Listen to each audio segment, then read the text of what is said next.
right, so we're continuing through chapter 5. You've done a couple of assignments this week for chapter 5, all about proteins. You've done a couple of experiments, and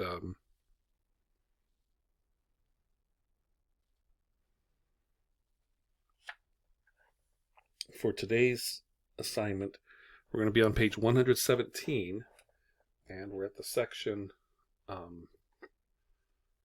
proteins and amino acids. Okay, proteins and amino acids, and we're going to be talking about, or you're going to be reading about how proteins, I'm going to try to write it all correctly. Hey, that worked out pretty good. Proteins and, I don't want to get overconfident though, amino acids. All right, so you're going to be reading about how proteins are built. What are the building blocks of proteins, and how are they made, and what do we know about them? Okay. Now at the bottom of page 117, and again, you want to be watching for names that need to go on your timeline and put down something about the person, right? You can associate some year at least with that person, something that person is known for having worked on and such, like Frederick Sanger. It says he was working with a protein called insulin, right? And that's important. It's important specifically to me. I have a son who has type 1 diabetes, and he is insulin dependent. And it is really not that many years ago that they didn't have insulin, and so a type 1 diabetic really had no hope, because type 1 diabetic is someone that his body doesn't produce the insulin he needs, right? And so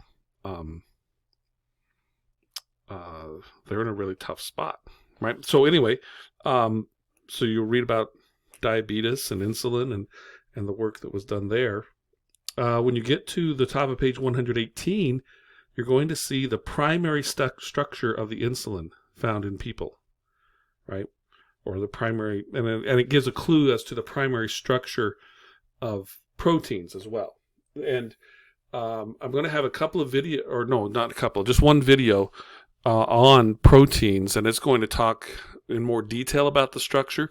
I want you to remember that you are responsible for knowing the primary structure. Okay, so the video will go into more detail about protein structure, and I think, hopefully that'll just help you broaden your understanding of proteins. But just realize that your responsibility is that primary structure, and I think that's what example 5.2 on page 119 is getting at. And so I want to point out, I just want to walk through that example 5.2. Page 119. Okay, so some key things to remember. A protein begins with, I say a protein. Let me say it the way the text says it. An amino acid chain. Okay, so a chain starts with H2N. And a chain ends with COOH. Okay, so when you look at example 5.2, that is a protein, and it has 3 chains. Okay, how do I know it has 3 chains? Well, I know it has 3 chains because I see 3 H2Ns. Each one of those H2Ns represents the beginning of a chain. So there must be 3 different chains. And I also note that there's 3 COOHs because every chain is going to have an end. And there's 3 ends because there's 3 chains. Okay. All right. So if I want to know which one is the longest chain or the shortest chain or whatever, or how many amino acids are in each chain, the way it's diagrammed there is I can just count the circles, right? And so in this case, the chain at the top, I think, has 16 circles. 1, 2, 3, 4, 5, 6, 7, 8, 9, 10, 11, 12, 13, 14, 15, 16. All right. And then the chain to the lower left, 1, 2, 3, 4, 5, 6, 7. The chain to the lower right, 1, 2, 3, 4, 5, 6. So the chain at the top is the longest chain with 16 amino acids. The chain at the lower right is the shortest chain with 6 amino acids. Okay. Now, because I know where a chain begins and where a chain ends, I can easily identify the first and the last amino acids, right? Because the first amino acid is going to be next to the H2N. The last amino acid is going to be next to the COOH. And the amino acids are each going to have a 3-letter code. Okay.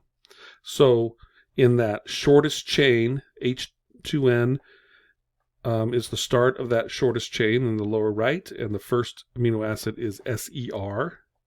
What does that mean? I don't know. I don't think he told us what those mean yet. So we're not going to worry about that. The last amino acid is next to the COOH, and that's TYR. What does that mean? Well, I don't know. Maybe he'll tell us later what that means, okay? But that's example 5.2, and that's how you can look at a diagram or a schematic of a protein. You can identify the number of chains in the protein. You can find the beginning and the ending of each chain, and you can find the first and last amino acids easily in those chains, okay? And so then after example 5.2, you're going to continue reading page 119, read page 120. You get to the bottom page 120, you're going to read about the macronutrients, okay? And so that's going to be a term that you want to define and make sure you get it into your vocabulary list. On page 121, there's the term calories, so there's another term to define, and get that on your vocabulary list. And continue reading to the bottom page 121, and you'll see your comprehension check there, and there's 3 questions in that comprehension check. Okay, so that's your assignment. Read the pages carefully, get information into your notebook, and you know, I wish that I had a way of collecting notebooks and looking at them easily. It's just not kind of working out right now, but I hope that you're doing that. I hope that you're collecting that information in the notebook as I've asked you to do, because it really is helpful for you to handle the information that way, right? To take hold of the information, copy it, write it down, and such. It's a way for you to, hear it as you read it, to see it as you're reading it, and to touch it as you handle it. So,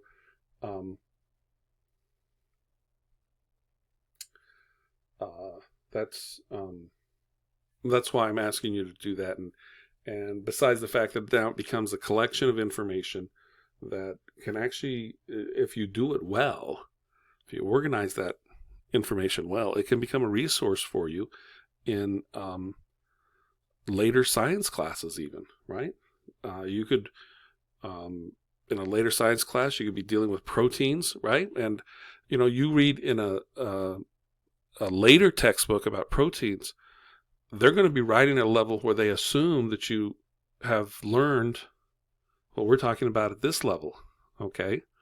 And you might need to have your be refreshed as to what that topic is about, what that subject is about, whatever. And now you have a nicely arranged notebook, and you can refer to that notebook and pull out your notes. And and most often when you refer to your own notes on a topic, it's going to be more meaningful to you than searching through some textbook or something trying to find the information, because it's going to be the words that you wrote down when you did that, and typically those are words that are fresher in your memory.